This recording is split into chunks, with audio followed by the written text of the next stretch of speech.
What is up, everybody? Welcome to the Bronx Pinstripe Show. Yes, we're still doing the podcast, even though the Yankees are not going to make the postseason. Scott, apparently, you guys are telling me I missed a banger of an episode last episode where you guys talked to Goodman and who did it? Was it the three of you with Ilya? Or I didn't listen, so I don't know. Tell me about it.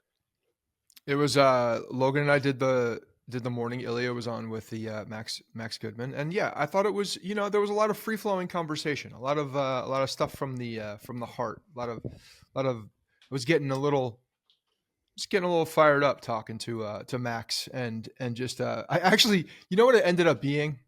It ended up being a little selfish, to be honest. It ended up being an opportunity to talk about the Yankees to somebody different and to see what they had to say.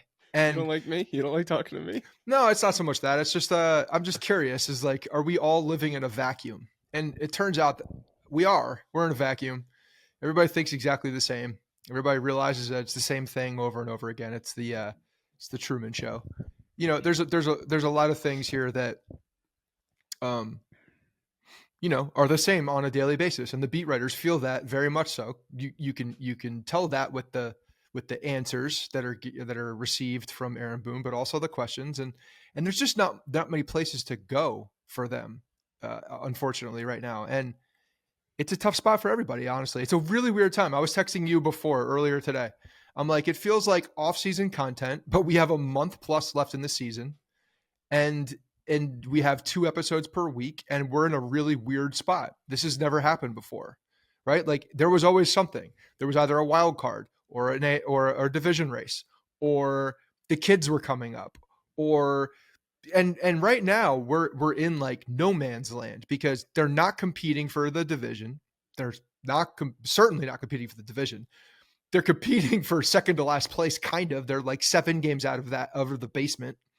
And they're out of the wild card push at this point. Seattle has just taken over the division in the West, which has made the wild card even more of a cluster. And so and then we have some kids coming up, but are they really that exciting? Are they?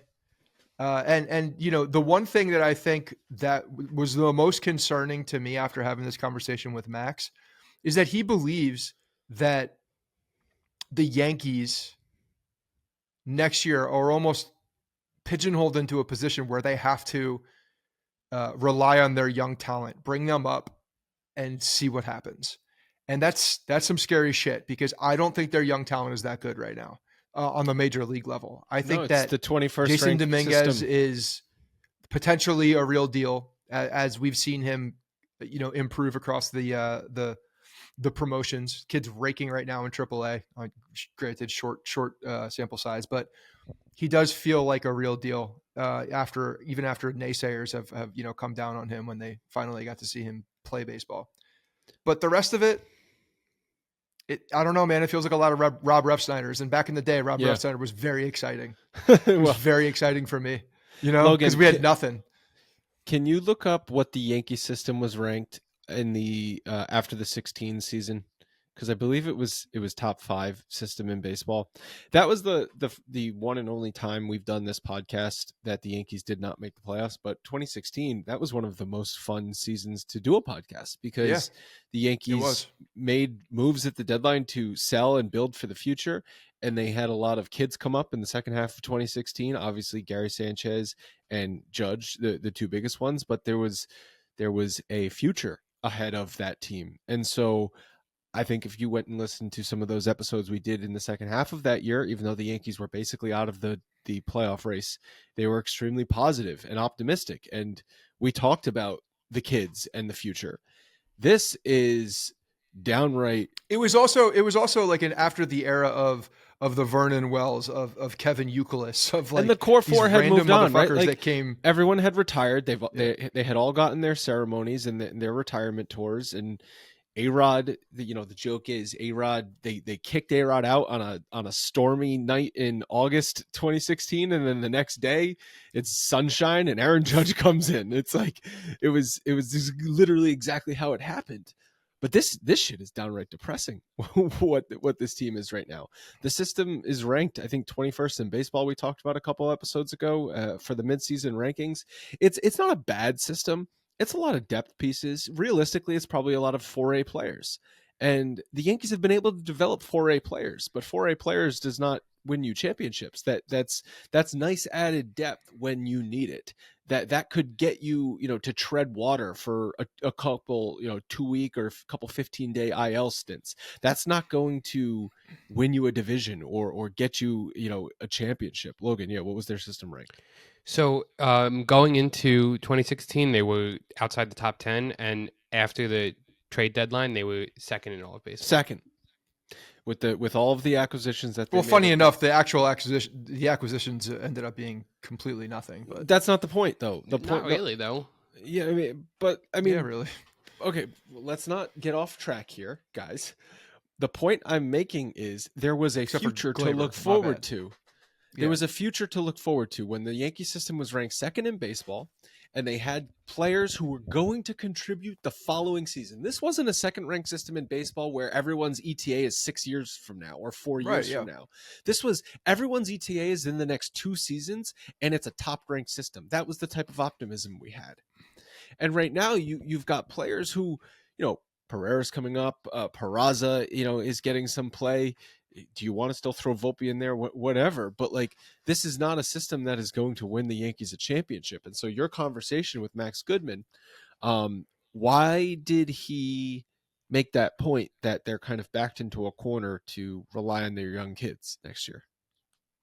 Well, it's because of the situation they're in with all of the contracts, and there's not a lot of things that, unless they were to eat a bunch of money, there's just not a ton of stuff that you can do that's gonna really affect this team in a massive way. There's no big move that, well, we talked about this at the deadline, but if you look forward, they would have to make some significant changes for them to feel right. Otherwise, you're rolling back this team, and you believe in the bad luck of the things that have happened to this team, and some do believe that.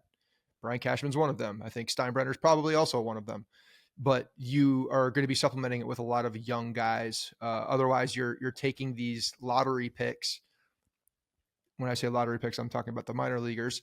And you're parlaying them into something else via trade potentially. But again, that's the same guy that's going to be, building the system. So he believes that next year that there's going to be a lot of young guys competing and going to be up in the major leagues. What do you think they think is bad luck, other than the Judge injury, which I do agree is bad luck? Rizzo is bad luck. I would say Rizzo is bad luck. So you've got they're going to say Judge isn't going to run into a wall and break his foot, and Rizzo's not going to have a freak concussion injury that makes him unplayable. Because otherwise, I mean, if the Yankees had those two players healthy, what position are they in? Are they battling for a wild card? I don't know. I'm not convinced possible. of that. Possible. No, it's possible. I think that they some believe in LeMahieu as such as well. I mean, we're seeing in the second half of the way he's come back, but I think that's actually that's kind of a bullshit place to think about DJ LeMahieu, because DJ LeMahieu is coming off of a pretty major injury for him, and what it looks like now is that he took about half of a year to figure out how to play baseball with that injury. So to me, that's a bad oversight, and assuming that he's just going to come back and be the same guy. So that's not bad luck. That's just a player who's a little bit older, coming back from an injury, who's had great consistency through his career, trying to refine that consistency with something that feels different. That's what I believe DJ is. That's where I think he is right now. I still think he's a good player and that he can play baseball. But time is not on his side any longer, for sure. And then, I think the first half of this year was him kind of feeling out the adjustments and identifying how he can be a better player. And we're seeing it now. Since the All-Star break, he's been very good. He's had a lot of power recently too. So you're seeing DJ LeMahieu start to play baseball like you expect him to. Man, put bad oversight with a picture of Brian Cashman on a T-shirt, because I feel like you can say that about a lot of things. Going into this year, they were also relying on Aaron Hicks and Oswaldo Cabrera to be their left field and Josh Donaldson to be their third baseman. Now, none of those players are going to be factors next year for the Yankees, but those are all bad oversights to rely on those guys in order to contribute, because any one of us could have told you that's probably not going to work out. Like, who believed Josh Donaldson was going to turn back into a productive major league player? And Aaron Hicks has not been productive for 3 seasons. I think we all had some hopes for Oswaldo Cabrera, but is anyone shocked he can't play? I don't think so.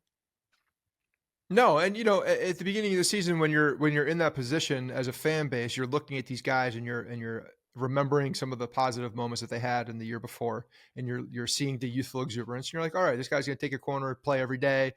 The Yankees believe in him. He's up here, so he's got the ability to take a job. And run with it. And it just never happened. I mean, at the end of the day, at the same time, they never even gave him the opportunity to try to play every single day. They just, Aaron Hicks was also there and they dicked around with that too. So you could argue that the way that some of the guys were handled or have been handled as well, not getting the everyday at bats, playing more like a platoon player is not great for development. On the highest level as well. I think that's a product of them really truly not believing in Oswaldo Cabrera. Well, and if that's the case, then what are we doing? But don't you agree? I don't want to hear that. No, but I don't want to hear that. If that's the case, then that makes me that gets me worked up even more. If they don't believe him, if what you say is true, I have a hard time believing that, because to me that is just leaving. That is not doing Go the through best history.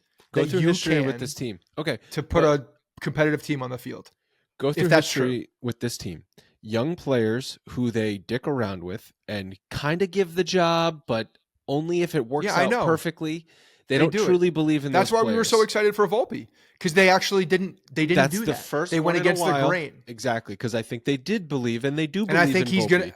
I think that's gonna pay dividends in year 2, year 3. I'm also in agreement there, because we're starting to see Volpe. We've got some numbers on him in the month of August. He's hopefully starting to figure it out and is going to have a strong finish to the season that he can build on into next year.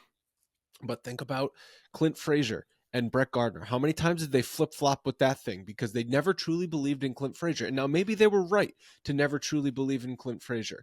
What? Yeah, you're pausing me. You got the finger up. What? I got the finger up, because that's not true. We both acknowledge this. There's tape definitely saying this. Clint Frazier had every opportunity to grab that job by his balls, and he played like shit. So, but he finally did play well in 2020 in the short season. The Yankees tried to give him that job.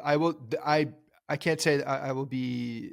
They didn't though, because if you remember 2020, you were just mad because Brett Gardner was still on the roster, and he was not productive anymore, and he was still getting significant playing time over a player. He would probably be one of the more productive Yankees in on this team today, which is fucked up. What was Frazier's OPS in the COVID season? It was crazy good. It was like 900 something. He was batting cleanup. With him and Voit were carrying the team. In 2020, he had a 905 OPS in 39 games.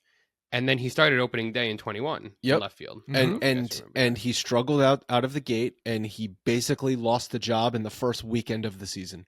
When did he run into the wall? Was it spring training?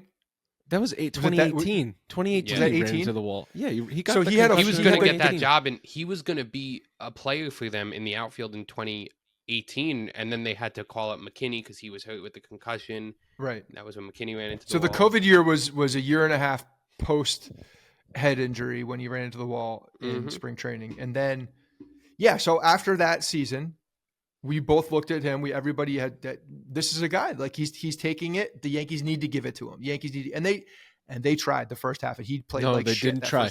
No, they didn't try. He barely got out of the gate cold, and he basically worked himself into a platoon in a week and a half. That's not giving a guy a run. He played 22 games in April/March, so in April, and hit 156 with a 596 OPS. Listen, 22 games in they April, didn't give him the Volpe. They certainly didn't give him the leash that Volpe and okay, I hear you. if you're gonna allow a young guy to struggle, if you're gonna allow a young guy to go through something like that, you need to give him enough leash to get out of it as well. Mm-hmm. And they didn't do it then. But I don't, and maybe the Volpe treatment was a little bit of looking back at certain times that when they didn't do it and giving him the opportunity. They have no choice with Volpe, though. That's the thing. They had no choice. Well, he's got to be the guy.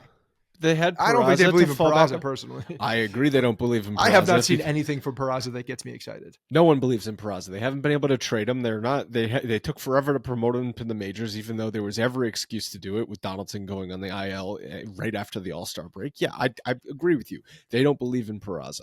And can we knock the ball down at third base, please? Can we knock the ball down at third base? You know, instead of letting Rice-A-Roni go around and score, like just knock the ball down. Just square up the ball and knock it down. What are you doing? Trying to backhand it? Stupid. I mean, like stuff like that drives me insane. I'm sorry. Like, let's just if you one gigantic oversight by Brian Cashman is left field. Since 2018, they've been trying to find a left fielder and have not been able to. And every single season they go into with, here's our left field plan. It's Aaron Hicks and some other person. Right? They did that for 5 straight seasons. They did just Hicks and let's throw some shit against the wall. I mean, it was left and center field. It was until they made a trade for Harrison Bader, and then he played 3 months later. Yeah. So we've got some sound. We've got a few things to talk about today. Not much of the series with Tampa, which they lost. We're going to play some sound from Jeff Passan on the Michael K show on a couple things I really found interesting. But before we do that, you got something? Go ahead. Let's read some things, then I'll pick up. I want to say something about Tampa though. Okay. Well, I want to tell you guys about AG1, which is all of your key health products in one. AG1 is loaded with 75 high-quality vitamins, minerals, whole food sourced ingredients, probiotics, and adaptogens. It promotes gut health with pre- and probiotics. It gives you better sleep quality and recovery, and allows you to focus throughout the day. I am traveling right now. I'm at the Cape on a little family vacation. I made sure to pack 7 of my little travel envelopes of AG1. I don't know what I would do without it. And it's not going to break the bank either, because every single serving costs less than $3, and you're putting very, very healthy things into your body. It's also very easy to build into your daily routine. It gets delivered directly to your door on a monthly basis, or whatever your preferred cadence is. They send you a nice bottle and storage container and a scoop, and all you have to do is just add some water to it, shake it up, and boom, you're ready to go. Go try it for yourself by going to drinkag1.com/pinstripes for a free 1-year supply of immune-supporting vitamin D and 5 free travel packs. One more time, drinkag1.com/pinstripes. What do you have to say about Tampa? So, we keep hearing about bad luck in the Yankees and the egregious season and how they're embarrassed. Cashman and Boone and Steinbrenner. Look at Tampa. Tampa's been decimated by injuries. This is the second year in a row now that they've been decimated by injuries. Springs, who was a good part of their rotation, out in April, elbow injury, out for the season. Rasmussen, July, out for the season, elbow. Taylor Walls, young third base guy, oblique. He was hurt for a while. Another Clevenger is a reliever, out for the season. McClanahan, their stud lefty, out for the season. Manny Margot has been injured. Shane Baz, one of their young, flame-throwing, big prospect starting pitchers, out for the season. And Yandy Diaz has been injured. Not to mention they have Wander Franco, who has a terrible thing off the field where he's apparently had relations with underage girls, and it's just a disgusting thing. They're essentially wiping the trop clean of Wander Franco right now, getting removing any proof that he's ever been a Tampa Ray at this point. He was the number 1 prospect in baseball, stud baseball player, probably not ever going to play with them again. Who knows if he plays baseball? No idea what happens. This team is still two games out of first place. Ish, they just won a series with us. Like, they have backups, they have contingency plans, they have a minor league system that's doing things. They make moves at the deadline. They actively try to compete, even though all hell has broken loose within their roster. All hell has broken loose within their roster, and yet they still are battling now for they're in a wild card spot. They're battling still for the division, something that the Yankees could certainly not do at all. Like, if we're looking at what's gone wrong, woe is me. Take a look right in front of us, what just happened, and look at the team and how they are mowing through. So I don't want to hear the bad luck stuff. I really don't. It happens. Well, happens to every team. When the Yankees went through all those injuries in 2019 and the next man up mentality worked and they still won the division, you didn't hear about the bad luck. You heard about, everyone in the organization patting themselves on the back for being able to find replacement players. So it's only bad luck when you can't find the replacement players, which the Yankees have not been able to do except for 2019, because they've had a ton of injuries 2020 through now, and every single season they have not really been able to replace those players. Tampa has always been able to replace those players. Their entire organization is replacement people. They just replace people even when they don't have injuries. They're just like, oh, you're going to make too much money, or we've already gotten enough out of you, and your arm's probably going to fall off next year, so we're going to trade you and replace you. That's what they do. This is going into this is a nice little segue, I believe, to Passan and some of the comments that he had about the Yankees system, because not being able to have replacement players come up and play at a level that can keep you competing is a significant problem. 4A players, significant problem. Yankees don't develop players. And you can't just go out and sign that many people that will actually keep you afloat. You need to do it with young players.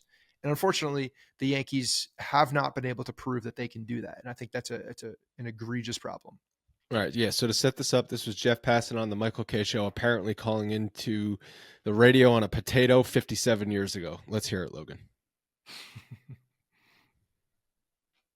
To me, we can look at all of the trades that are happening in the big leagues, all of the big moves that were made, all of the big signings. To me, those are not the cause. To me, the cause of all of this, of the necessity to go out and get these guys, and to me, the greatest place where you can criticize the New York Yankees for the last 15 years is their drafts. They have drafted incredibly poorly over the last 15 years. And I'm using 15 going back to like Garrett Cole when they took him in the first round and he didn't sign in 2008. Let's look at what has happened in the draft since then. They, in the first round draft picks, they have gotten two big league regulars. Aaron Judge is one. Anthony Volpe, who I think is going to be a big league regular for a while, is another.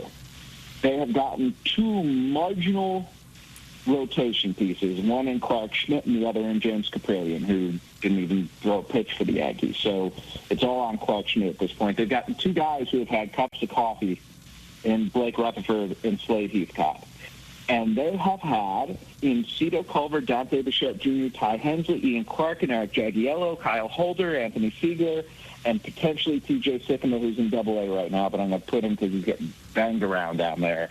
They have had guy after guy after guy after guy that they've taken in the first round that hasn't even made the big leagues. And I understand, Michael, you are handicapped picking at the back of the first round. So are the Dodgers. But the strength of an organization, exactly. But the strength of an organization is its ability to go out, scout, and develop amateur talent. Okay, so that whole clip from Passan was like 15 minutes long, or the whole segment he was on.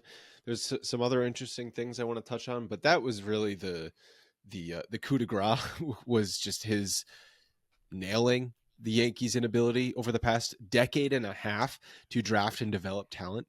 Two big league regulars, one marginal rotation arm, and another guy, the Kaprielian, he cited, who they traded away to Oakland for Sonny Gray, among other pieces. So just it's not just major league talent that's talent that's drafted in the major leagues. Also, it's also international pool.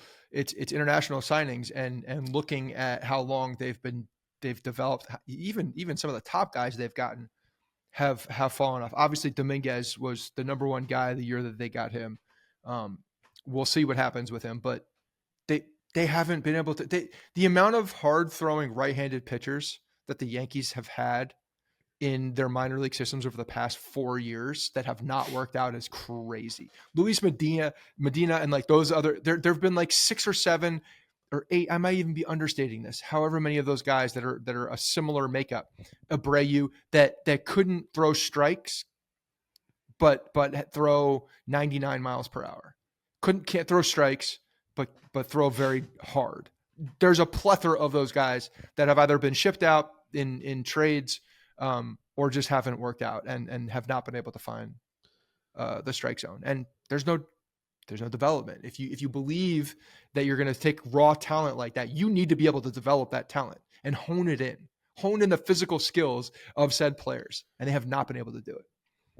And so Passan started the interview with Michael Kay talking about how Yankees fans should be so lucky to be fans of an organization that has had 30 straight winning seasons and been in the playoffs so many years, and every organization in baseball would be lucky to have that. Every fan's like, he said he's a Midwest guy. I think he's a St. Louis guy. So the Cardinals is not a good example because I feel like the Cardinals are right there with the Yankees on always having consistent teams. But the Guardians or whatever team you want to name with low payroll and in and out of competitive seasons.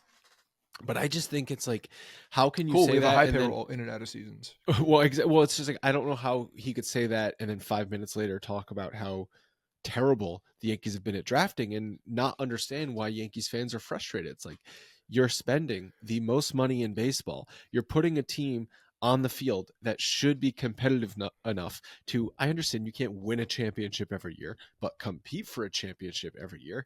And they're not able to do that. And they're not able to add through the draft. And so you just get yourself into this vicious cycle of adding players like Josh Donaldson and other awful acquisitions that they've backed into a corner to making. It's like, now you don't understand why Yankees fans are frustrated.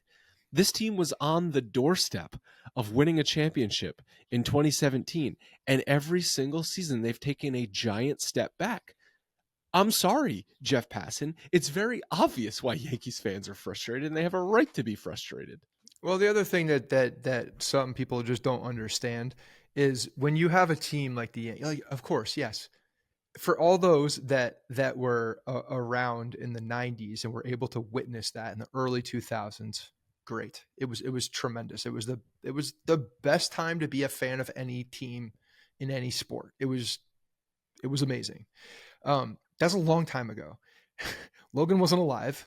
Okay. There are a lot of people that watch the Yankees that were not alive for that. And what they do on a yearly basis now is they build your expectations to a point by spending the money, acting like there's a competitive team that's going to go out there, acting like this is all going to happen, and then it doesn't. When you spend that much money and you're doing it in a way that's not putting together the team that leads to those expectations, that lives up to those expectations, that's almost worse. Like, give me if the Guardians, if I'm a Cleveland fan, I'm like, I know that the Utes got to play well for us to win. Like, I know it. I know that our pitching's got to be really good, and we got to get a couple surprises from the young guys that got to play well, and things have to fall right. I know that. That's my expectation. I understand that. And going into this, like, there's a lot of things that could be gravy. Like, we're in the hunt. Cool. Awesome. Great. Different mindset. You're starting in a different place when you're a Yankees fan. And so, not to mention, we're all a little bit crazy. There's a little bit of lunacy in all of our brains. Being from the tri-state area, you mix in that with a team that just completely underperforms year after year after year. I don't care what people say about the definition of insanity. That is the definition of insanity. That's how you drive someone to the insane place. That's how you get people to be absolutely, wild about how they think about a particular team. And it sounds to outsiders probably, a bit over the top, but they've put us in this position. They've put us in this position with the expectations. Well, it's like, let's go back to 2017. In all of those years, what is the one year that you would say they did not underachieve? It was 2017. and It was everyone 2017. and everyone remembers that season fondly. Every other year they underachieved, and those seasons suck. Okay, so it's like, and the year that they didn't underachieve, after that year they fired their manager, they pulled back under the tax threshold, and they didn't spend any money, and they didn't make their team better. They did not make their team better. They actually made their team worse, or they stood pat. They didn't do what they needed to do. they got Stanton, It so continued. Passan in the thing continued to talked go. about. Passan in the interview talked about how the Stanton trade is when you can it's the line of demarcation when things started to go wrong for the Yankees. And he said, but that's not fair because everyone was in favor of that move when Brian Cashman made it. They were trading for an in his prime MVP for less money than he, the other team was eating money and they traded no players away. Like, yes, we all know on the face of it, that made sense. And I feel like I sound like a broken record, but Cashman did not do his job in evaluating what the team needed at that point, and they did not need Giancarlo Stanton. They needed other pieces, and he did not go out and get those pieces for one reason or the other.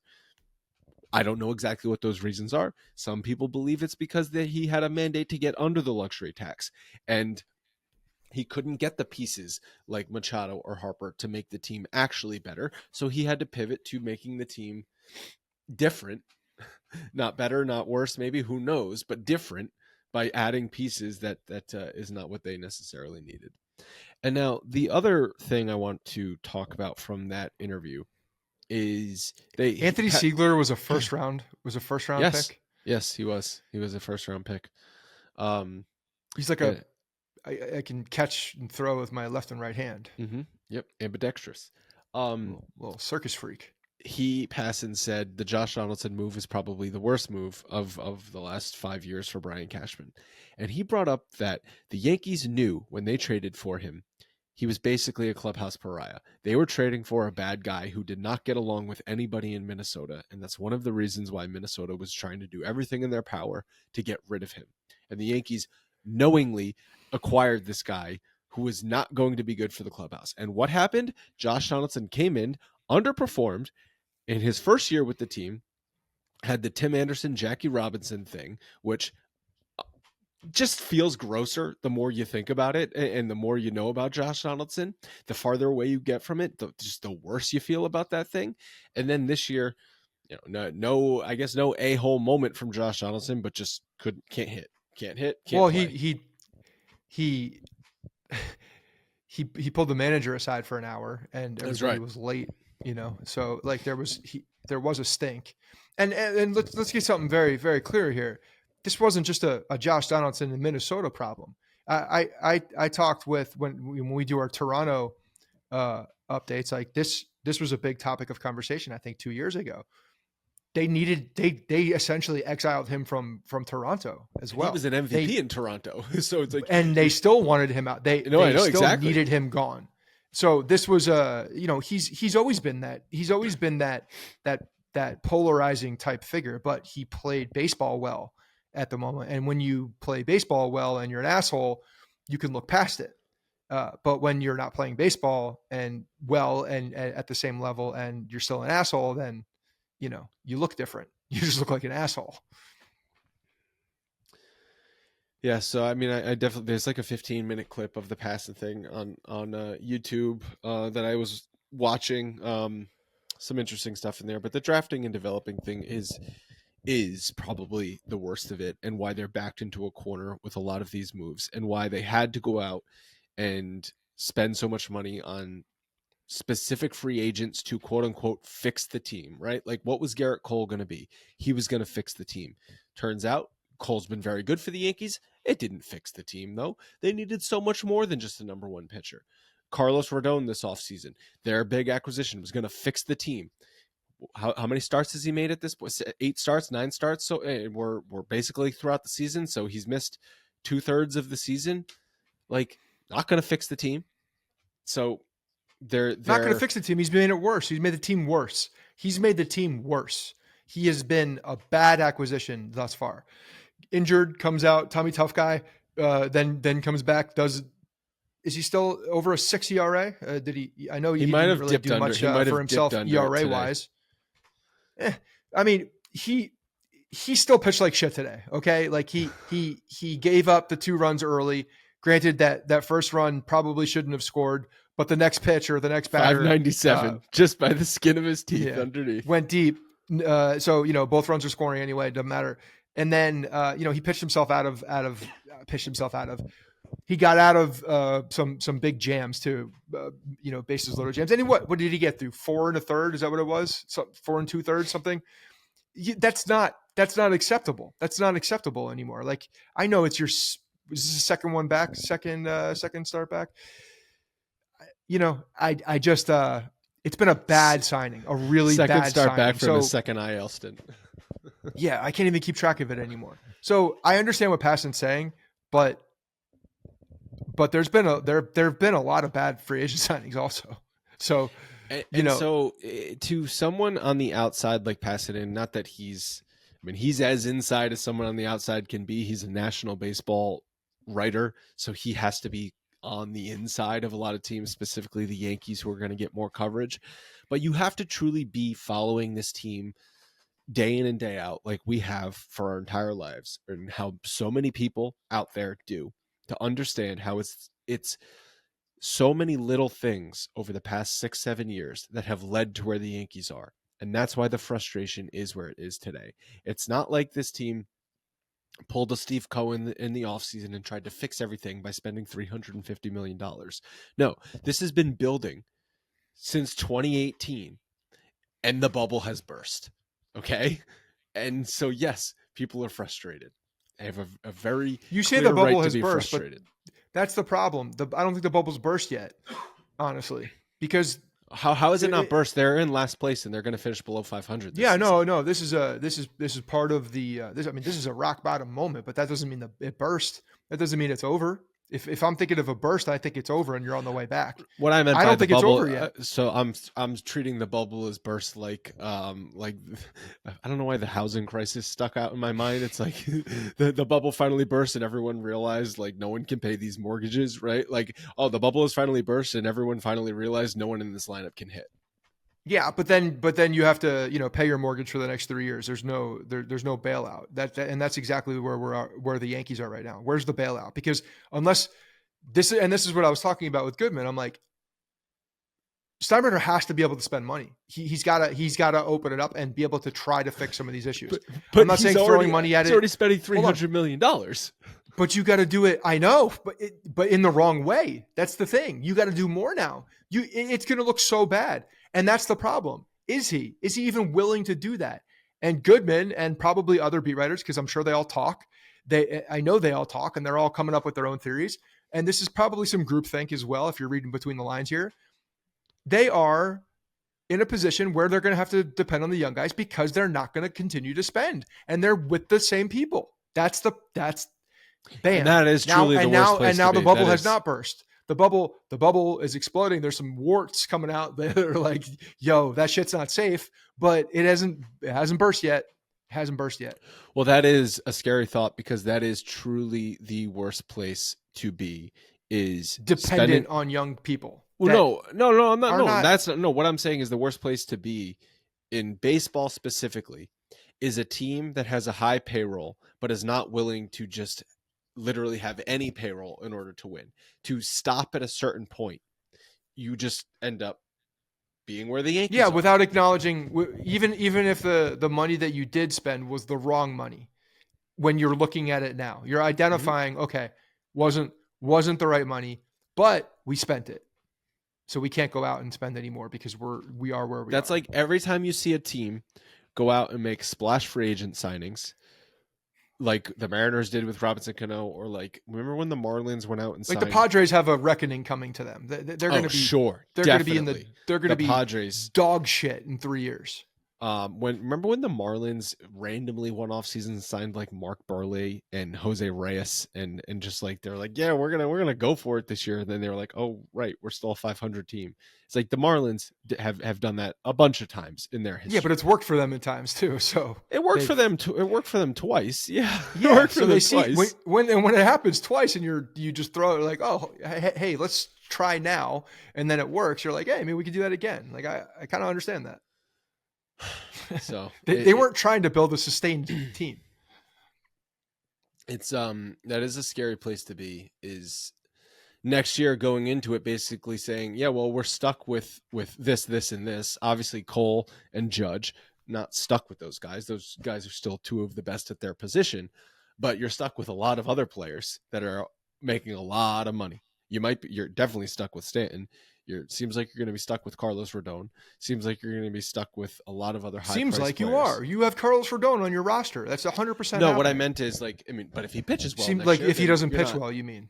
Yeah, if he pitches like they signed him to pitch, okay, fine. Then you're paying $28 million for a good pitcher. Okay, I can live with that.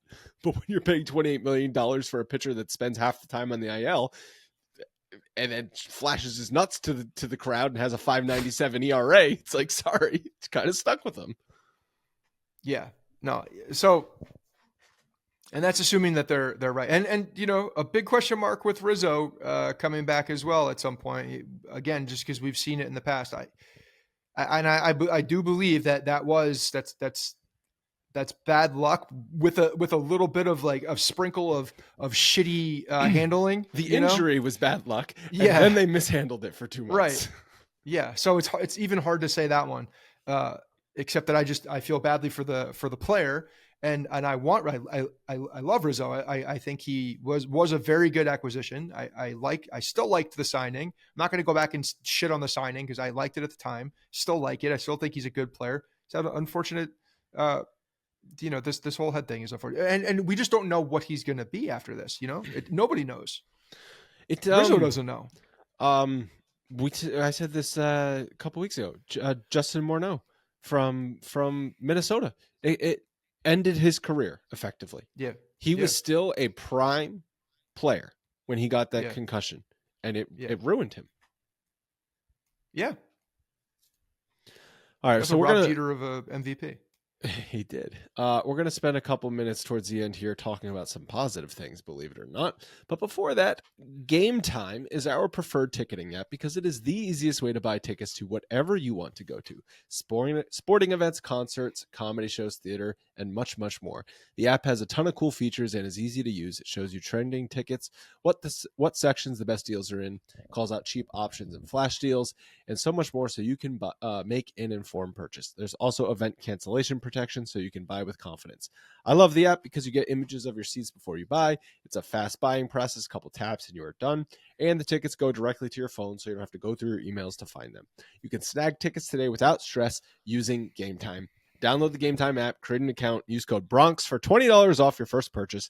Terms apply. Once again, download the app, use code BRONX for $20 off your first purchase. Terms apply. Quickly, Scott, talking about Game Time, reminded me I wanted to read some text messages from my dad. So keep in mind, I saw my dad the last few days. So he texted me this today during the game. I saw him less than 24 hours ago. He screamed at me about the Yankees for 3 straight days. That apparently was not enough. He needed to text me as well. Well, he's on a bender now. It's like, just keeps going. It's hard to get off of it. 1:55 p.m. today. So that was what, the second inning when Carlos Rodon. Not even. It was a late start, like 1:40 start, right? He said to me, "The season can't end quick enough for this group of losers," in all caps. He said, "The way this team is playing just backs the fact that there are a bunch of gutless, overpaid bums. Only an idiot would pay to watch this team right now." Watching the team. Meanwhile, watching the team. As he's watching the team. This organization better hope Judge is not 100% because he is on track to have a full season of 150 strikeouts. A player has a better chance at hitting the ball with his eyes closed. The team has this has to be one of the worst contracts in baseball history. And that's where I was like, the Judge contract? I was like, Dad, chill out with Aaron Judge. I said, the team sucking isn't Judge's fault. It's a horribly constructed roster and horribly managed. And he said, I agree, but facts are facts. He has not been I think a typo, but basically he was saying he has not been the player he is since he came back from injury. I was like, yeah, because he's probably hurt and he's still 4th in the AL in home runs and he missed 2 months. And so we went on from there. But I just, the passion and fire from my dad. if the Yankees have not lost him yet, they're never going to lose him. So in the first inning today, you're looking at runner on, stealing Arozarena, stealing second base. Higgy just airmailing a ball into center field. It wasn't even close. Volpe puts the tag on, no ball. The ball's not even close to him. I'm not even going to jump for the ball close, and holds the tag on Rice-A-Roni, and then he keeps running after he realizes it, and then the throw comes in, gets past who's playing third base today. It's like, this is crazy. Anyway, gets past Rodon, who's also backing up, and makes the throw home, and he scores. Like, it's little league shit, man. It was egregious little league shit. Egregious little league shit. Yeah. Peraza was playing. Thank you. Well, that's a nice little segue into some numbers on Volpe that we wanted to mention. Having a really good August, 257 batting average, 341 on base percentage, 514 slugging for an 855 OPS in 23 games this month. And his defensive metrics this season are also pretty damn good, which I think is a surprise. I mean, people obviously were highly rating his bat, I think. Would you agree the biggest question was, how is he going to be defensively at shortstop going into the season? Don't you think that was like the biggest question for him? That was a huge question, because they were talking about Peraza was the defensive guy. Was the defensive guy, and Volpe, yeah. I mean, there was a lot of talk about Volpe playing second base. So yes, defensively, that was, I'd say, the biggest thing that people were looking at. The offense, from hearing from everybody, the scouts, all the baseball people, even the nerds were even saying, like, the offense is there. It's the defense is a question mark. And yeah, he's been very good. He's been very good. I could care less if his arm is a tick lower than. You don't need the strongest arm in the world when you get to the ball well, when you have a quicker release, when you do a lot of the things right, you can make up for that. So that's not a concern. I don't think he has a bad arm either by any means. So he's got 15 DRS at shortstop, which is second most in baseball. And he ranks 11th in UZR and 16th in outs above average. So some of the defensive metrics maybe middle of the pack, others near the top of the pack. Do you think what we are seeing, like, we've talked a lot about Volpe this year. He had a couple stretches early in the season. I think the thing we were most impressed with early was his plate discipline. Seemed like he did have good command of the strike zone, even if he wasn't getting hits. And then he just completely lost that for a while throughout the season. He made those adjustments in when did they play the Mets? Was that July that he did the chicken parm adjustment? But then he went back into another little slump, and then we just had those numbers from August. So. And this is I was asking Logan in the chat here his strikeout percentage, because to me that's a huge indicator of a player making the correct adjustments. And in August he's at a 19.8 percentage, significantly down from the first half of the season. May was what, 30%, 30 almost 32%. So yeah, he's cutting it down actually every month except for May. So March, April, he was at 28%, May 31%, June 27%, July 25%, August 19.8%. So that is what I call progress.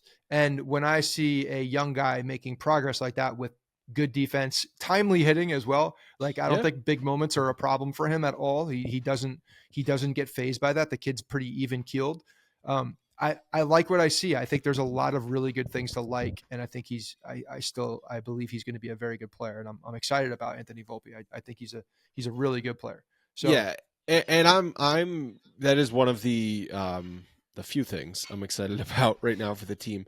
I think had he finished this season in the stretch that we saw in the middle of the summer where he looked really bad, I think that would have been a huge letdown, obviously. But I would have thought, like, that's going to be tough to rebound from.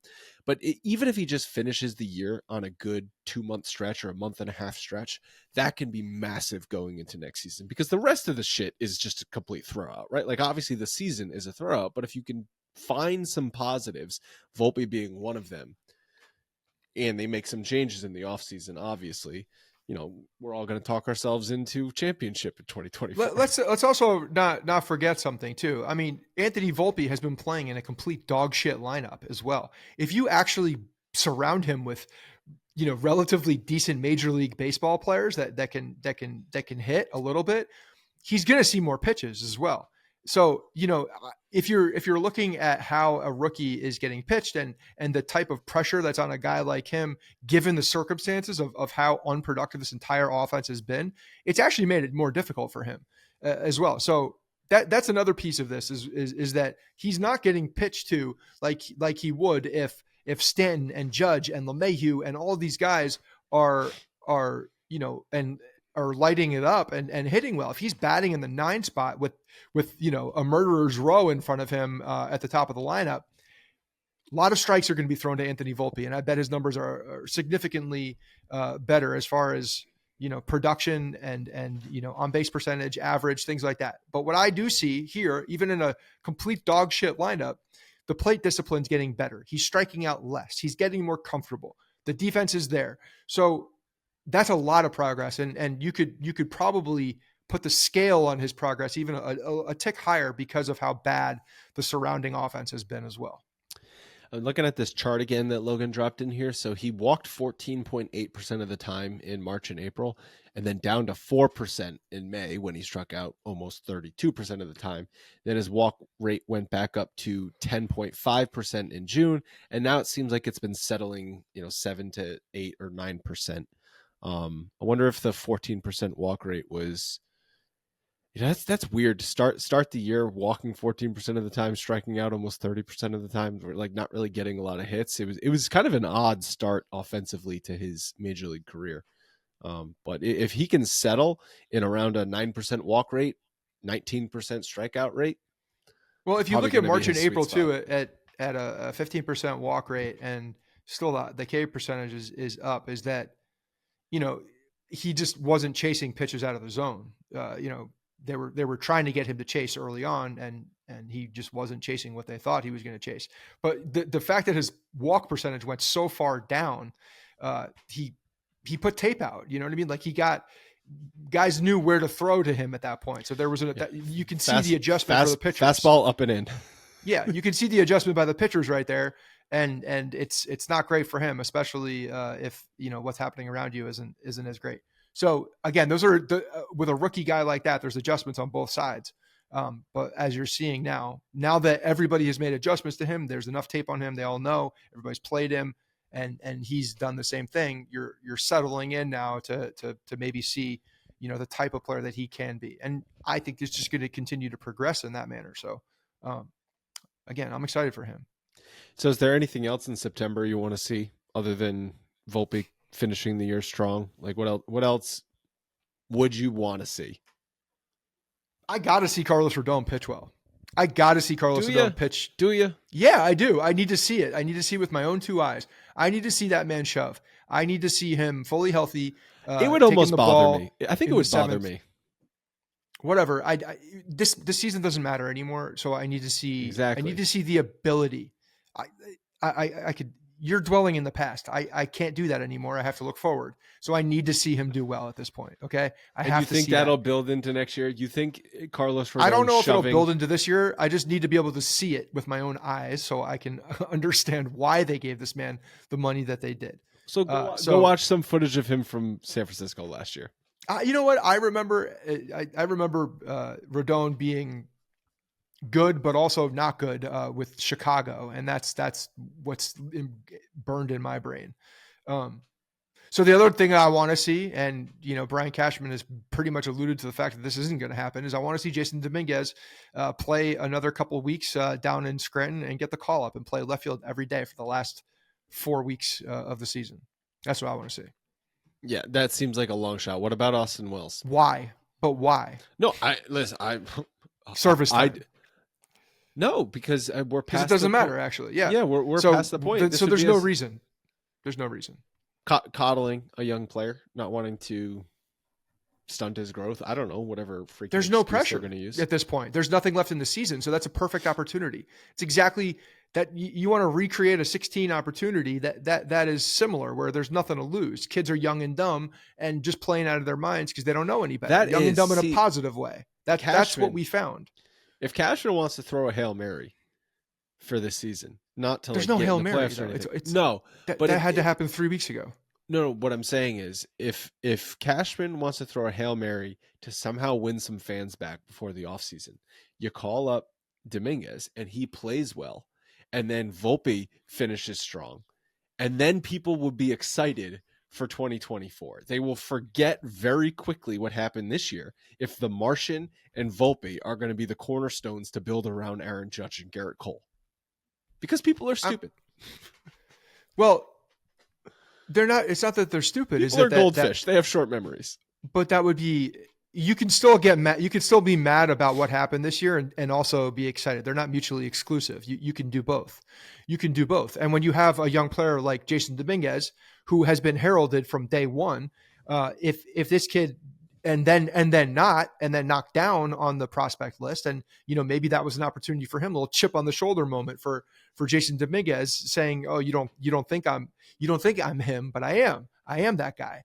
And now he's mad at the world on a mission to show that he is the next.